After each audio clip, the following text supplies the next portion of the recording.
please leave this hall? This place is no place for a wretched man like you." That sentence echoed, cold as a blade slicing through the glamorous space of the city's grandest charity auction. Charlotte Barnes's voice reverberated through the microphone system, making the entire hall hold its breath for a moment.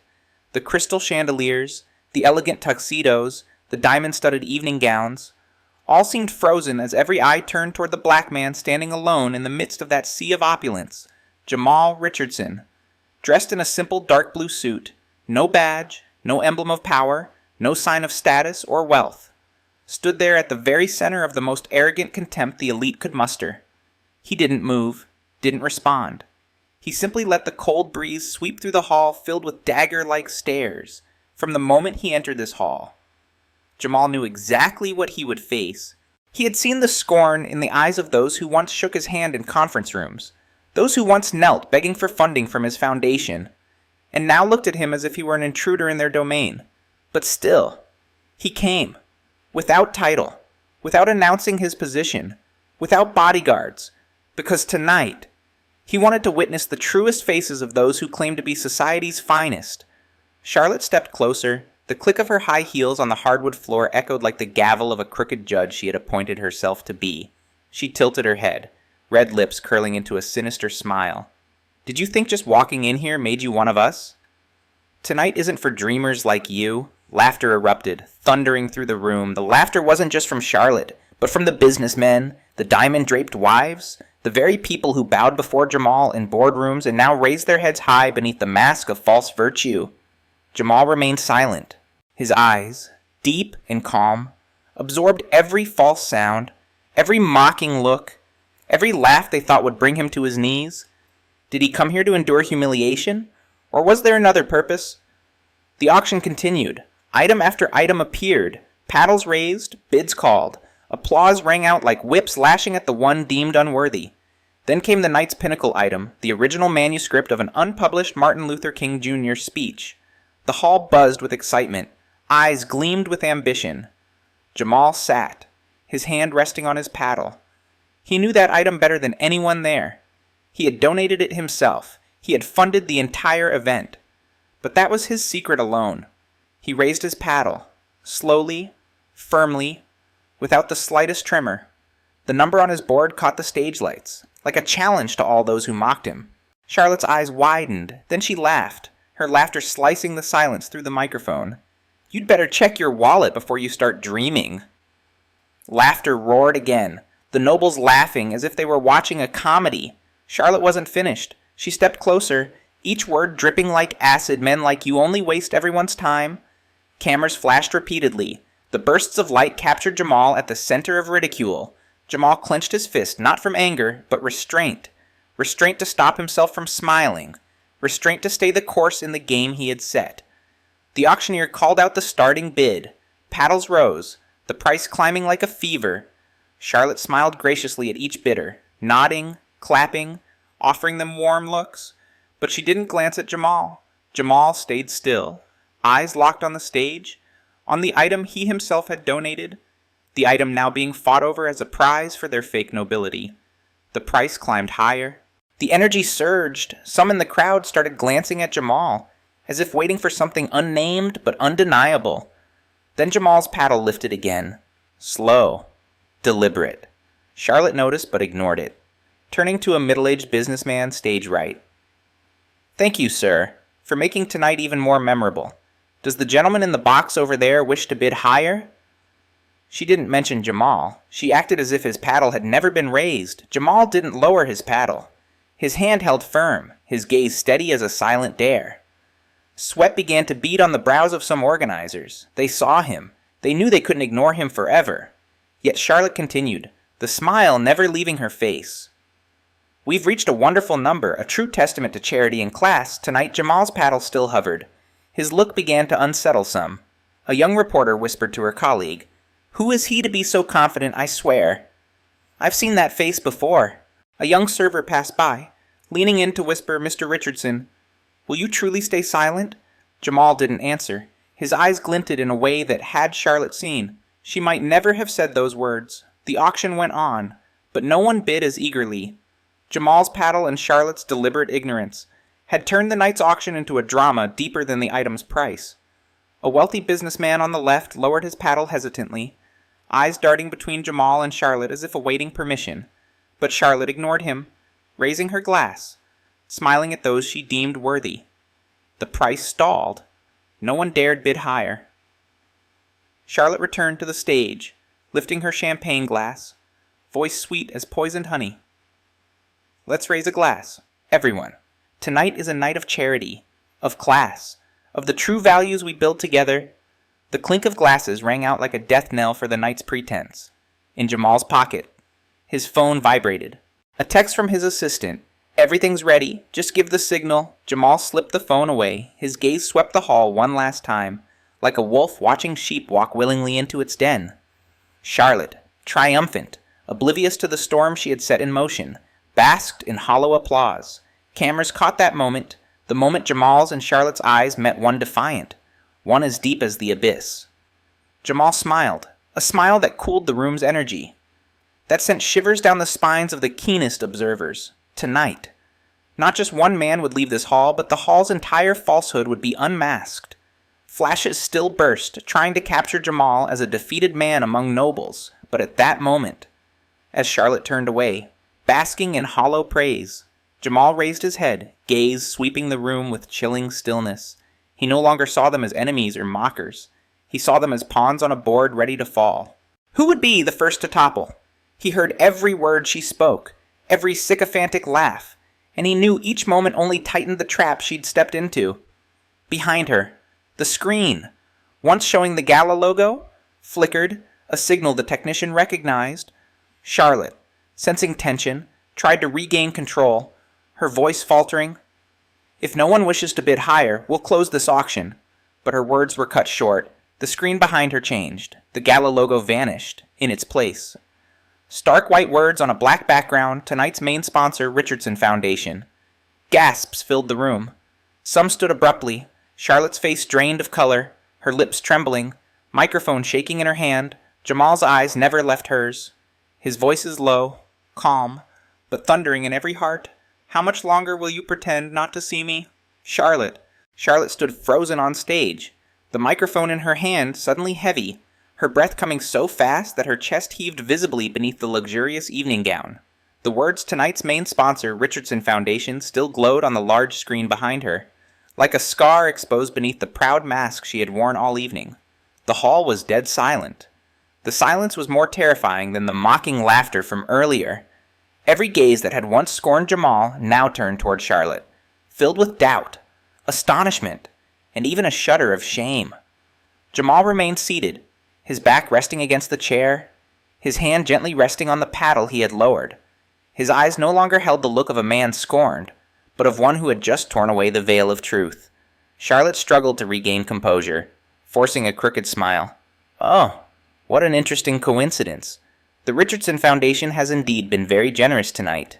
That pitiful line fell into emptiness, so out of place that even she felt its hollowness. A reporter stood, his voice clear across the hall.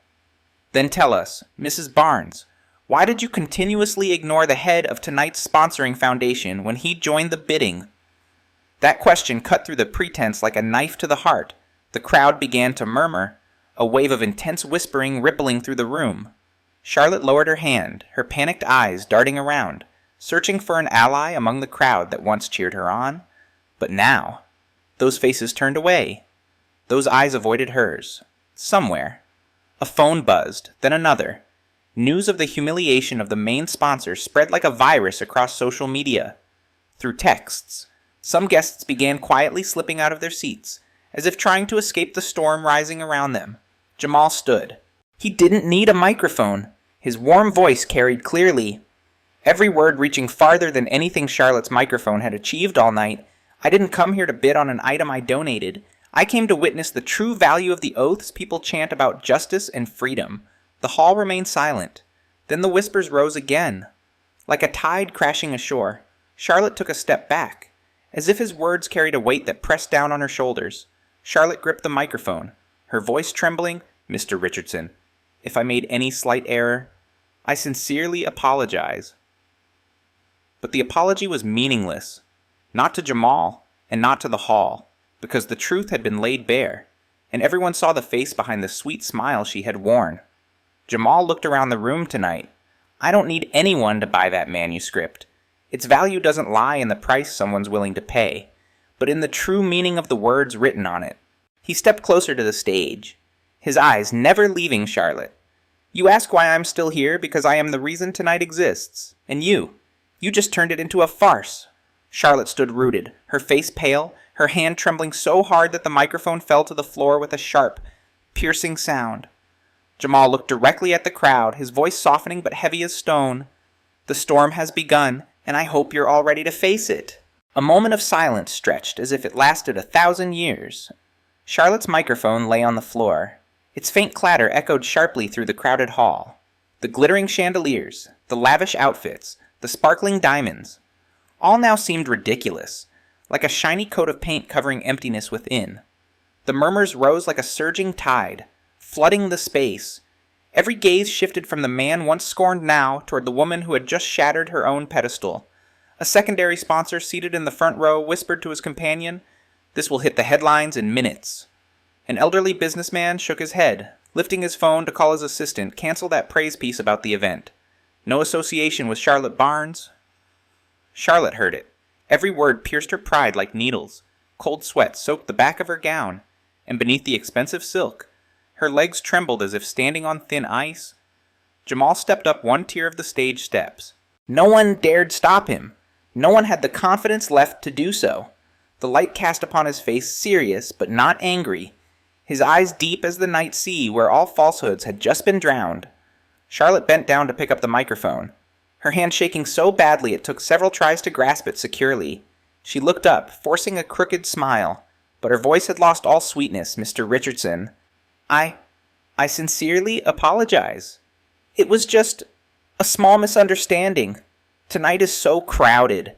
I didn't recognize you. The murmur swelled again, but this time it wasn't mocking Jamal. It was aimed at Charlotte. The same people who had laughed gleefully at his humiliation now looked at her like a puppet with its strings cut. Jamal didn't need to speak. His silence, his presence were enough to throw her into panic. He gently lifted the microphone from Charlotte's hand. His voice echoed through the hall. No more excuses. Charlotte, tonight isn't about me. Tonight is about truth. About how many in this room have chanted freedom and charity, but were ready to trample those values just because of skin color? A simple suit, or the absence of a badge of honor on my chest. There were sighs, the scrape of chairs shifting. Some guests stared at their feet, unable to meet his gaze. Charlotte tried to snatch back the microphone, but when her hand brushed Jamal's, she recoiled as if touching a blade. Jamal turned to look at her, not angry, not contemptuous, only quietly disappointed. He faced the crowd. I will not withdraw my sponsorship, but the Martin Luther King Jr. manuscript. I'm removing it from the auction. It isn't meant to hang on someone's wall as a trophy. It will be displayed publicly at a community center where the true values of freedom and equality are honored. Applause began, hesitant, scattered, then growing, like waves crashing ashore, washing away the last remnants of the night's pretense. Charlotte nearly collapsed. A few secondary sponsors quietly left their seats, distancing themselves as if from a plague victim. A journalist had begun live streaming. The caption reading, "The moment Charlotte Barnes was exposed at the gala." Jamal bowed his head slightly to the hall, his voice soft but heavy as stone. "Thank you for showing me the true face of this place, and I wish you all a good night if your conscience lets you sleep." He turned and walked off the stage, leaving behind a bowed Charlotte, a speechless hall, and a truth no longer hidden. The sound of Jamal's footsteps echoed through the hall, each steady, dignified stride like the pounding of a hammer against the crumbling wall of falsehood. He didn't need to look back, because he knew behind him was a crowd shaken by a shock they would never forget. No one, not a single person, spoke. The sound of his leather shoes rang out, louder than the scattered whispers beginning to rise. Oh God, it really was him. How did we not see it? Charlotte, she's finished. Charlotte still stood there like a statue drained of life. Her eyes stared after Jamal, her lips trembling but unable to form words. A backstage staff member hurried onto the stage, leaned in to whisper, "The press is live streaming. We can't control it anymore." She swayed, her eyes darting around, searching for an ally, But the faces that once flattered her now looked away. The hands that once applauded her now hung low, as if they themselves had been exposed. Jamal neared the exit. An event manager. His face pale as ash mumbled, Mr. Richardson. I'm sorry for what happened. We didn't mean to. Jamal stopped, turning. His gaze held no anger, no hatred, only the calm of a man who had walked through a storm untouched. He looked deep into the man's eyes. Don't apologize as to me. Apologize to your conscience, and if you still have a shred of honor, look yourself in the mirror when you wash your face tomorrow morning. He turned away, not rushing, not hurried, and stepped through the great doors that opened to the cool night outside. The breeze swept into the hall, carrying with it the chill of harsh reality, blowing away the makeup of the shattered gala. Charlotte collapsed into a chair, gasping as if she had just run from a nightmare. A journalist raised his phone, capturing the moment. The caption already appearing on the screen, the fall of Charlotte Barnes from gala queen to national disgrace. An assistant approached, voice low. Sir, you handled that perfectly. The media is exploding. Shall we go? Jamal shook his head slightly. Let me stand here for a moment. Tonight isn't the end. It's only the beginning. He looked back at the hall, where the lights still shone brightly, but with no trace of glory left. Each email appeared. Undeniable evidence displayed before everyone's eyes. Charlotte Barnes transfer $500,000 from the fund to the event company's account. Then route it to my personal account. Charlotte Barnes. I want the expense for the villa recorded under the category Charity Retreat Center. Charlotte Barnes. The diamond ring and Patek watch bought for the last party, just bill them under the External Relations Fund. The murmurs swelled like a storm. Some in the crowd turned to each other, eyes filled with fear, as if realizing they, too, had become accomplices through their naivety or their silence. A young reporter could no longer contain herself. She stood abruptly, raised her phone, and began live streaming straight at the screen, her voice trembling with outrage. This is the truth the public deserves to see. This isn't charity. This is disgraceful. Charlotte staggered, her eyes wild, searching for something to cling to in a sea of people that had become her judges. Jamal gripped the microphone tighter, his voice warm but thundering like storm clouds. That's not all. He signaled again. The screen changed once more, now showing an audio recording. Charlotte's shrill, all too familiar voice filled the room. Now the very evidence that destroyed her own reputation. We just need to fool these stupid crowds for a few more years. Once I've drained the money, I'll disappear. All that'll be left are their meaningless thank yous. The main doors burst open. Police officers stepped in, each purposeful footstep echoing through the hall. The commanding officer's voice rang out Charlotte Barnes. We have a warrant for your arrest for the misuse of charitable funds, financial fraud, and money laundering. Charlotte recoiled, her face drained of color. But at that moment, from the back of the hall, a figure stepped onto the stage, a face familiar to anyone who'd attended Charlotte's events, Ethan Price, her former assistant, the one she had fired in disgrace. He held up a thick folder, his voice shaking but firm. I kept these documents in silence out of fear, but today, I handed them over to the police. This is the truth of what's been happening for the last 3 years. Jamal gave a slight nod, his eyes glinting with respect for the man who had conquered his fear. The officers closed in on Charlotte. The click of handcuffs echoed in the dead silence of the hall, broken only by the pounding of anxious hearts.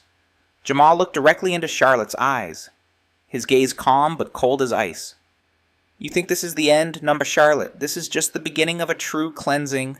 She was led away under the flashing lights, surrounded by hundreds of eyes that once revered her, now filled only with shock, contempt, and fear. Jamal stood there, needing no more words. The truth laid bare had done all that was needed, but he wasn't finished. He signaled the technical team one last time.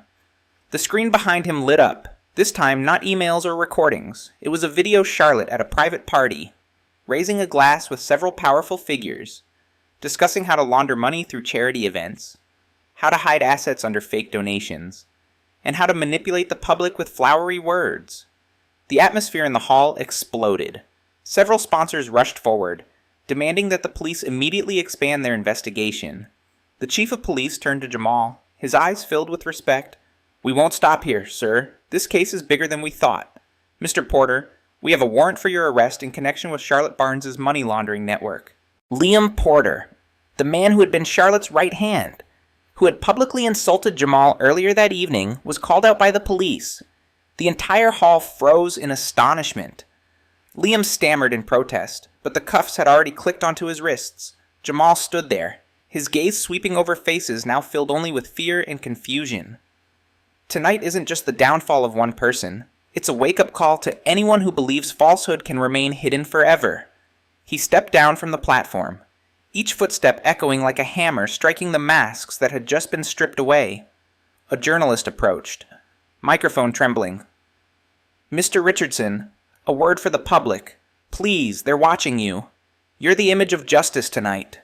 Jamal paused, his eyes no longer angry. Only cold and steady. I didn't come here to be a symbol.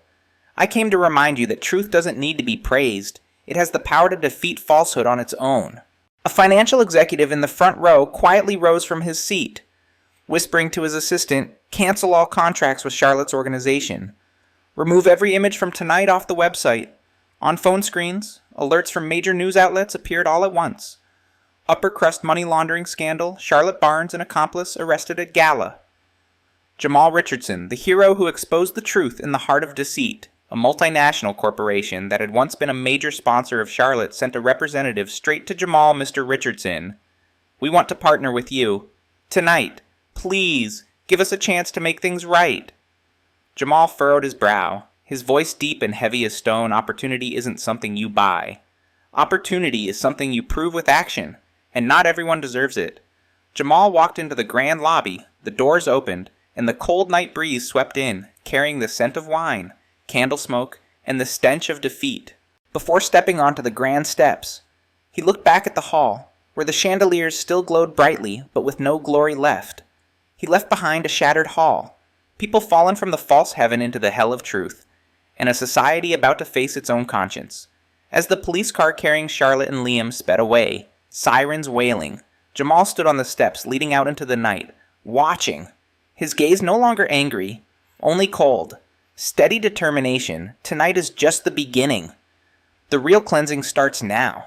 The sound of Jamal's footsteps echoed on the cold steps, blending with the night breeze and the fading wail of police sirens, but within the heart of the city.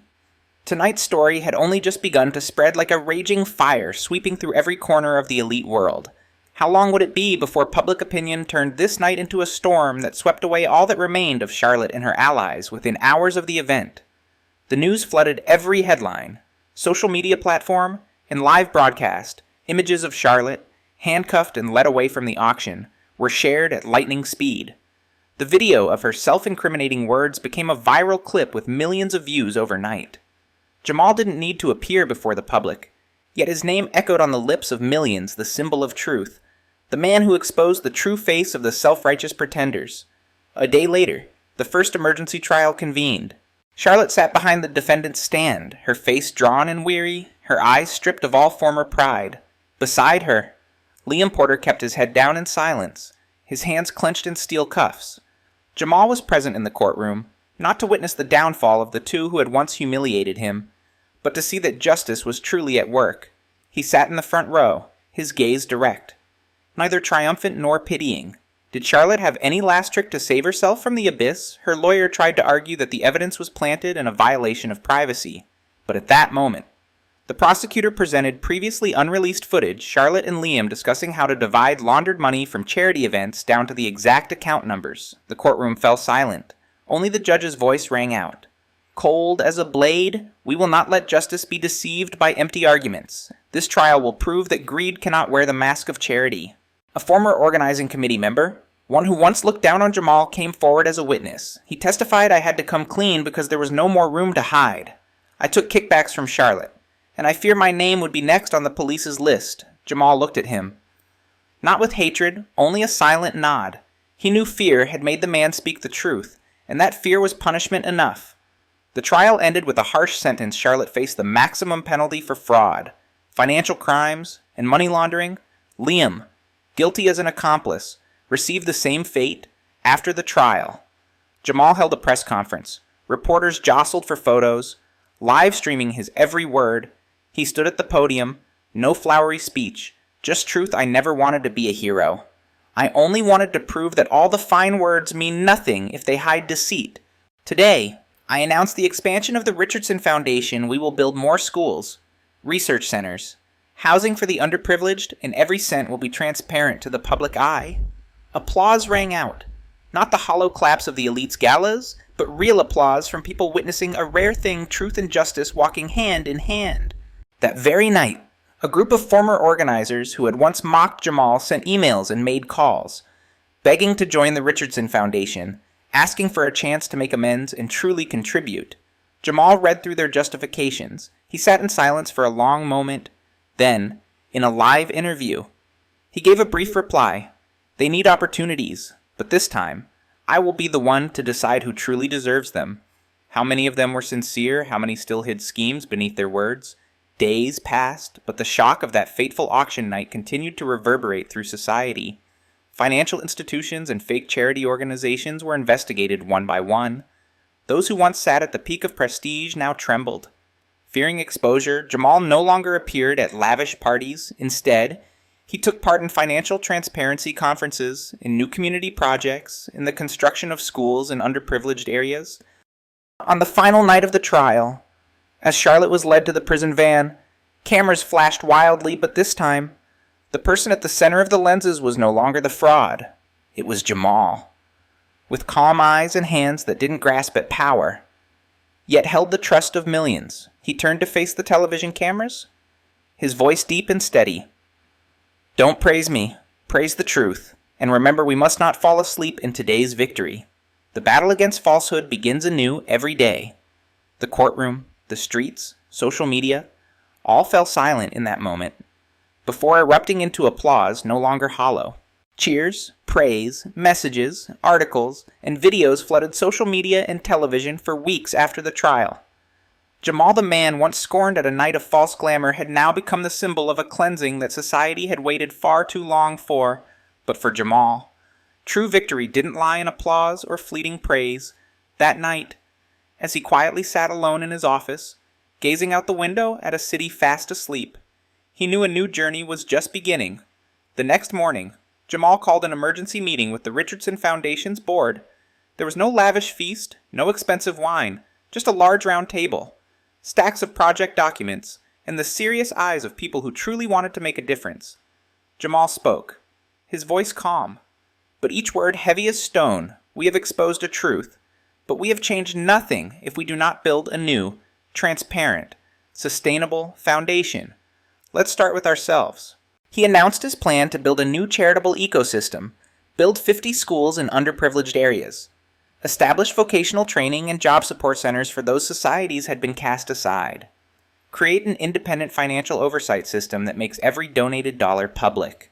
The partners who had once rejected Jamal now rushed to send letters seeking collaboration, but Jamal didn't rush. He required each party to present their plans, commit to financial transparency, and agree to cross-monitoring by independent organizations, a global charity, which had previously refused to work with Jamal for lacking influence, now officially proposed a partnership to expand their international reach. The signing took place in a simple hall. No wine, no flashy applause, just a large board that read, "Truth needs no adornment. It shines on its own." Jamal didn't stop there. He opened community dialogue sessions where citizens could directly ask questions, give feedback, and monitor each of the foundation's projects. Every dollar, every building was made transparent on the public online system. The world began to call Jamal the man who redefined charity, the symbol of the fight against deceit in the modern age. A major newspaper published an interview with the headline, "Jamal Richardson, the gala night was only the beginning." Just as everything seemed to be going well, some of those Jamal had quietly joined forces, hiring shady media firms to spread false rumors, hoping to undermine him and the foundation. Jamal received the report of this smear campaign. He wasn't angry. He immediately called a press conference, publicly revealing all of the foundation's financial records from income to expenditures, along with every piece of proof of transparency. His voice rang deep and steady on live broadcast. "We are not afraid of scrutiny. We welcome it. Because the more truth is examined, the more brightly it shines." The city still gleamed beneath the sunlight, but in the shadows behind those glass towers, Secret meetings began to take place. Not everyone was pleased to see Jamal become the new symbol of transparency. The corporations that once profited from fake charitable funds, the underground financial groups that laundered money through lavish events, were beginning to feel their positions threatened. Just weeks after Jamal became the keynote speaker at the International Financial Transparency Conference, he started to see the first signs. Some of the foundation's projects had their permits blocked for no valid reason. Some international donors suddenly withdrew funding, citing pressure from strategic partners. Jamal's advisory board reported Mr. Richardson, "There are forces that don't want us to continue. They're using soft power to strangle our projects." Jamal sat in silence for a moment, his gaze contemplative but resolute. "We've touched exactly where we needed to." Their reaction proves we're on the right path. Jamal called for an open meeting, inviting the media, international watchdog organizations, the online community, even those who had once criticized him. He made every project public, along with every obstacle the foundation was facing. We're not asking for sympathy, we're asking for transparency, and we invite everyone to join us in monitoring this journey. An international organization specializing in investigating underground finance, which had previously only observed, officially offered to partner with the Richardson Foundation. They provided evidence exposing the corporations behind the smear campaigns and sabotage against Jamal's projects. A hearing was convened before the United Nations. Jamal stood, not to defend himself, but to make public what he and the foundation had gathered charts mapping out the international money laundering networks that had sponsored fake charity events, shady contracts that threatened the financial freedom of transparent organizations, documents revealing collusion between certain local officials and underground forces to block the Richardson Foundation's efforts. The result was a shock. The United Nations passed a resolution to form a special task force to investigate underground financial networks, using the Richardson Foundation as the transparency model for comparison. Everything seemed to be settling into a steady course. The Richardson Foundation had become the standard of transparency on the international stage. Charitable projects were continuously being launched, schools, research centers, and social housing rising in places once forgotten. But it was precisely in that glow of glory that the shadows crept in the deepest. Late one night, as the city lay asleep, Jamal received an anonymous email. Attached were copies of contracts, transfer records, and internal messages. The sender's words were brief. "You always speak of transparency, but have you truly seen the man beside you?" Jamal sat frozen before the screen, the office light casting down on his tense face, line by line. The evidence appeared his former associate. David Shaw, the man who had stood by him since the Foundation's earliest days, had secretly sold project information to an underground syndicate. The entire next day, Jamal quietly directed the internal oversight team to review every process. The results were undeniable. David had been transferring data, project plans, and donor information to that syndicate in exchange for a director's seat at a shell company backed by the underground network. At an emergency meeting, Jamal entered with a cold expression, his gaze deep as night. He placed a stack of documents on the table, his voice steady and resonant. "We've been betrayed by one of our own, but I will not let this destroy the trust we've built." David was summoned on the spot before the entire board. At first, he denied it, claiming it was a setup, but Jamal presented irrefutable evidence, a video of him secretly meeting with the syndicate's representative, an audio recording of him negotiating the price of the data. David hung his head, speechless. Jamal looked at him not with anger, but with a quiet, crushing disappointment. "I once saw you as family. Your betrayal hurts me. But you didn't just betray me. You betrayed the thousands who rely on these projects. You betrayed your own conscience." His voice lowered, but each word fell heavy as stone. "I don't seek revenge. I seek justice. And justice will start within our own walls. Right there." Jamal signed the order dismissing David and submitted the evidence to law enforcement. He made the entire incident public before the media, hiding not a single detail. The result was a shock in reverse. Rather than lose faith, the public's respect for the Richardson Foundation grew, admiring how Jamal handled the crisis. Headlines read, "Absolute transparency. Jamal Richardson exposes internal failings himself. No room for deceit in the Richardson Foundation." The syndicate that had bought information from David had thought this scandal would tarnish Jamal's reputation, but his decisive and open actions turned the plot against them. International investigative agencies officially expanded their probes into the syndicate. Some of its top leaders were detained for questioning. In an interview after the incident, a reporter asked Mr. Richardson, "Don't you feel exhausted having to face these constant schemes?" Jamal looked into the camera, his voice steady with determination. "Of course I'm tired, but I'd rather be tired fighting for the truth than sleep soundly in the bed of deceit." He paused, his eyes lighting up. "We can't expect a transparent society if we don't have the courage to look at ourselves first." How many who once mocked him now began to tremble, knowing he would not stop as night fell? Jamal sat alone in his office. The map of his projects hung before him, but this time, he didn't look at what had been achieved. He looked at the spaces not yet reached. The storm has arrived, and we will not retreat. Outside, the city still shone brightly, but to Jamal, those lights only meant something if they illuminated the truth. The tension seemed to have eased after David was dismissed and the underground syndicate was exposed. But in the shadows, those who had lost their privileges began to regroup, like a pack of wolves robbed of their prey. One late night, as Jamal left his office after a meeting with the newly formed oversight team, his trusted assistant approached. Face full of concern, Mr. Richardson, "You need to see this." On the computer screen appeared a flood of fake news articles. Anonymous websites spread claims that the Richardson Foundation was merely a front for political ambition, that Jamal was using charity as a means to build power for himself. And it didn't stop there.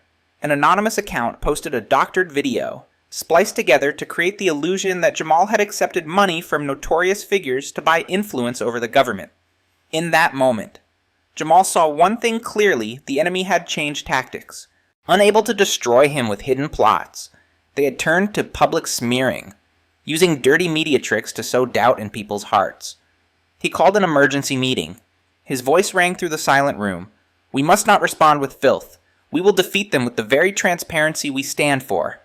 A group of white hat hackers voluntarily reached out to the Foundation, offering to help trace the source behind this smear campaign. Within 48 hours, they uncovered the truth: the network was funded by that same underground syndicate, funneled through a chain of shell companies across multiple countries. Jamal didn't rush to accuse them. He asked the hackers to keep gathering evidence, to build a complete case that would shatter the scheme before the eyes of the world. One morning, as Jamal arrived at the Foundation's headquarters, he found the building defaced with red paint slurs, threats, symbols of intimidation. A security guard approached. "Worried, Mr. Richardson? Should we temporarily close the building?" Jamal looked at the paint, his gaze unwavering. Only more resolute no. "If we close, they win. Let this building prove that the truth doesn't fear being defamed." He ordered the cleanup to begin at once, and simultaneously organized a live stream from within the headquarters publicly revealing all financials, projects, legal documents, everything proving the Foundation's integrity. The fake media storm backfired. Instead of doubt, the public flocked to support Jamal. Donations surged, new sponsors approached, asking to partner, but the enemy didn't stop. A large-scale cyber attack was launched on the Foundation's systems, trying to bring down the servers that held its transparency records. The White Hat hackers worked side by side with the Foundation's technical team, defending the system through wave after wave of attacks. Finally, they gathered the last piece of evidence: financial maps, bank accounts, transaction chains that led directly to the syndicate and the powerful figures funding the smear campaign. Jamal called a global press conference. No frills, no theatrics, just a giant screen displaying the entire body of evidence, live before millions of viewers. He spoke, his voice deep and clear. "We're not fighting a person. We're fighting the deceit that's seeped too deeply into our society. But I believe this: when truth is illuminated long enough, it will triumph." The very next day, international authorities launched coordinated raids, freezing accounts and arresting key players in the underground network behind the campaign against Jamal. Headlines followed: Richardson Foundation repels smear campaign with absolute transparency. Jamal Richardson, the man who turned darkness into light. One of Jamal's greatest former rivals unexpectedly sent a request to collaborate. Seeking to build a global network of transparent charities, Jamal agreed, but spoke only one line: "I don't need promises. I need action." He stepped out of the press room, where the brilliant sunlight bathed the walls that had been scrubbed clean of the night's threats. This time, that light shone not just on the building, but on the renewed trust of millions who now stood with him, stronger than ever,